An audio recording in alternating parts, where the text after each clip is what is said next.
What's going on, everyone? So news came out that the Dallas Mavericks have signed Daniel Gafford to an extension. And it was originally reported that it was 3 years, $60 million.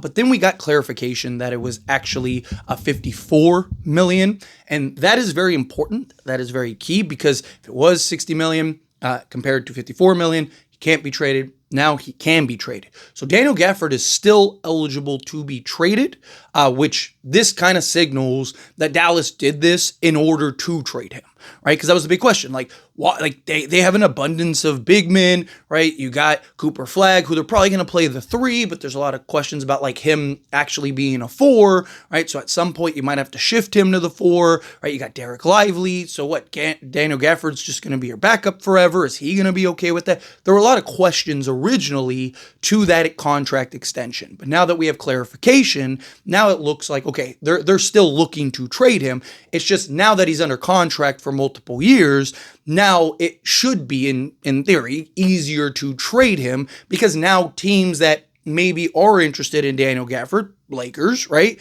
that they might not want to pony up or go and acquire a Daniel Gafford out of fear that, like, one, they have to overpay him, right? Because again, if they trade for him, now they're at his mercy, right? Where it's like, hey, no, I want $25 million here. I want $30 million. I want whatever. Or him going into free agency and then just leaving you. And now you gave up whatever assets you gave up for Daniel Gafford, which I don't think is going to be a huge, I don't think you're getting a huge haul for Daniel Gafford. But nonetheless, even if you're giving up stuff for a guy in Daniel Gafford, right? Whatever that is, you don't want to just lose for nothing. So now that Daniel Gafford is locked up kind of long term, or at least multiple years, now it makes more sense for teams to now pony up, go get Daniel Gafford, and know that, like, hey, now you don't have that kind of looming, okay, what are we going to have to pay him, right? Well, now you know what you have to pay him. Or what do we have to, what do we have to potentially give up and then run the risk of him leaving, right? So this is just kind of the safer route for everybody, even a team like the Lakers, right? Because Lakers, look, Daniel Gafford wanted starting level money, which is what the report was, which is basically 18 to 20 million. Daniel Gafford got starting level money. So this isn't something that I think affects the Lakers going after, like, oh, if he would have gotten like 25 million a year, I think the Lakers would have been like, yeah, no, like, but the fact that he basically got what he roughly is around, that 18 to 20 million range, that now I think the Lakers might be even more incentivized to go and trade for a Daniel Gafford because now they don't have to worry about the contract extensions. They don't have to worry about anything. They just go trade for him, and now you got your guy for the next couple seasons, right? And there is a lot of talk about Daniel Gafford versus like a Nick Claxton, or obviously if you can get a Walker Kessler, or any of these other guys that are on the market. But what the Daniel Gafford thing does, no matter what, is it gives the Lakers a leverage point that now they can point to and go, hey, we can always trade for Daniel Gafford, right? Nico Harris and Rob Pelinka have a good relationship. They pulled off the Luka trade together, right? Hey, I can always just call up my buddy Nico and get a Daniel Gafford trade done, right? So at that point, this I think is beneficial in multiple ways for the Lakers. I actually think this might have been the best thing that could have happened for the Lakers because, one, it gives you that leverage, like I talked about, that guy that you can point to and go, we can always just go get him, and maybe you even know what it would cost to go get him. According to Jovan Buha, the Lakers would have to overpay for Daniel Gafford, which I wouldn't really overpay for, but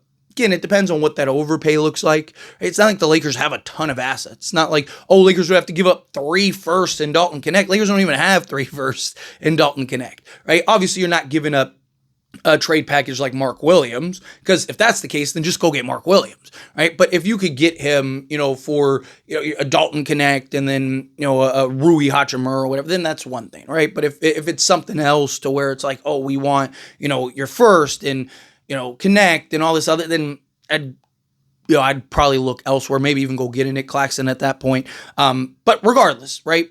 Daniel Gafford gives you that leverage point, but it also gives you that security and that blanket if you were to trade for a guy in Daniel Gafford who has a relationship and chemistry with Luka Doncic. He is a Luka type of center. He is that ideal type of center. There are questions about him as a full-time starter compared to a guy coming off the bench. A lot of people view him as kind of that. He's better as a bench guy, one of the best bench centers, if not the best bench center in the league, compared to like, where is he in the ranks of your starters? But here's the thing. Daniel Gafford, I think, would be great as a starter because, again, you know what you're getting from him. The type of center that he is exactly what the Lakers need. But also, you don't need this high-end starting center. I've talked about this very heavily, right? Yes, it would be great to get a guy like that. It'd be great to get a guy, that has, I talked about a Jaren Jackson Jr. or a Bam Adebayo, right? Like, I'd love to get somebody like that, or even like a Mark Williams to a lesser degree, right? But I don't think that that's entirely necessary, right? Especially in the case of like a Mark Williams, right? Use him for example, because Bam and Triple J are just better players. But a guy like Mark Williams, at best, he's your fourth option, right? Because he's not going to be an option over Luka, LeBron, and Austin Reeves if the Lakers keep Austin Reeves. So at best, any center that you trade for is your fourth option, right? Now, maybe when LeBron retires and all that stuff, now he moves up the ranks. Sure, but worry about that when that happens, right? When LeBron leaves, then go get that guy, right? Like, rather than, hey, let's get that guy now. Now he's the fourth option, and then maybe he can adapt and evolve back into, or he's just still your fourth option. Some guys that's just where they are at best, right? You look at a guy like Andrew Wiggins, for example, right? He's a guy that's best as like your third, fourth option. If he's like your first or second option, probably in trouble, right? So I look at Daniel Gafford as like he'd be fine. He'd be great, right? I do like Nick Claxton more for his versatility on the defensive side. I also think just defensively and the type of defensive schemes that JJ Redick and the Lakers like to run, he'd probably be, you make an argument, he'd probably be the best option out there for that. Even better than guys like Walker Kessler and stuff, because he is so mobile. He is able to switch really 1 through 5, defend in space, defend in the pick and roll, defend at the rim, all of that stuff. So the defensive versatility that Claxton gives you, as well as, any of these like floor running, dunk, lob threat big men, they're going to get you double digits in scoring. Like, I'm not worried about that. Luka is going to make that guy, whoever it is, easily a double digit a game scorer. Right? Because Luka's always looking for that outlet, always. So as long as you're hitting your spots and where you need to be, you're going to eat. So I'm not really worried about like, oh, what about the scoring? Like, you need somebody that can, give you, like, they're going to be able to score. It's just, the defensive side, the rebounding, all the other things that these guys could potentially provide, right? Daniel Gafford, I think, would give you all those things. He can give you the rim protection. His nickname's the landlord, right? Because, he's basically, protected the home, owns the paint, right? So, he's a guy that gives you the physicality, gives you the size, gives you the strength. He's a more bigger body center. To me, I still stand by, and I've talked about this in the past, not so much recently, but in the past, where I think the Lakers are going to get whoever's the cheapest. Right? I think if Daniel Gafford is easier and cheaper to get than a Nick Claxton, then they'll go get Daniel Gafford. If Claxton is cheaper and easier to get than Daniel Gafford, then that's who they'll get. Or if they can, like, package guys, right? So, like, if they can get Nick Claxton and a couple of the Nets picks, then I think it'll be Nick Claxton, right? If they could get Daniel Gafford and, like a Jaden Hardy or something like that, then I think it'll be Daniel Gafford and like a Jaden Hardy, right? I think it'll just depend on what is the cheapest or overall better package that solve multiple needs. Because again, I do think the Lakers just need that serviceable center that you can plug in, play a role, understand his role, and then give you that provide, right? The only like kind of downside of this is now Daniel Gafford can't force where he wants to go, right? So let's say the Lakers and the Warriors want to trade for him. Well, now it's just, hey, who gives us the better package? Where before, Daniel Gafford could have said, well, I'd start at both, but my buddy Luka's on the Lakers. I want to go to the Lakers. Hey, Warriors, if you trade for me, I'm just going to leave and go sign with the Lakers next season. And that might take the Warriors out. Well, now it's like Daniel Gafford can't do that. So that could end up, that's kind of the one downside I see to this. But again, what does Daniel Gafford bring or can bring to this Lakers team?